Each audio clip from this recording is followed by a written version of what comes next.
साहब, आपके एम्बुलेंसेस हैं, ऑब्वियसली हर खून आलूद सड़क पर आपके जो है रजाकार पहुंचते हैं।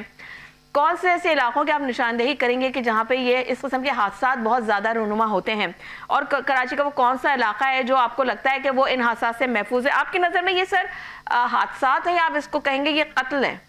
मोहतरमा, मैं सबसे पहले इसको कत्ल कहूंगा, क्योंकि अगर मैं इस सूरत में इसको कत्ल नहीं कहता कि अगर साल में 5-10 होते होते तो मैं समझता कि चलो ये हादसात हैं, लेकिन ये कत्ल हैं। 15-15 साल के बच्चे जो हैं वजीरिस्तान से आके डायरेक्ट डंपर की चाबियां उनको हाथ में दे दी जाती हैं और वो इतना तेजी से चला रहे होते हैं बेखौफ और जो है वो मतलब किसी चीज के खौफ के बगैर, और कोई इनको रोकने वाला नहीं होता। ये इतनी तेजी से भगा रहे होते हैं गाड़ियां, और इनके एक चक्कर के पैसे होते हैं। ये एक चक्कर लगाते हैं, इनको 30-40 हजार रुपए मिलते हैं।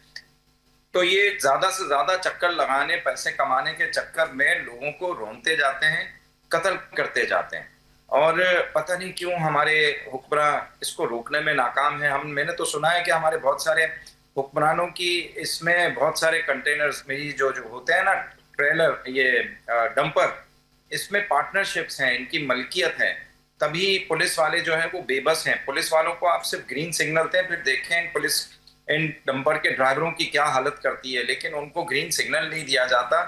और इसकी वजह यही मैंने सुनी है कि बहुत सारे हमारे रहनुमाओं के ये डंपर में मलकियत है, इनकी ओनरशिप में है, और इसकी वजह से इनको कोई रोकता नहीं है और सब डरते हैं। जैसे ही कोई रोकता है, इनकी एसोसिएशन, ये बहुत सारे जो है वो सियासी रहनुमा जो है वो हरकत में आ जाते हैं और एसएचओ पे दबाव डालते हैं कि कुछ भी ना करें।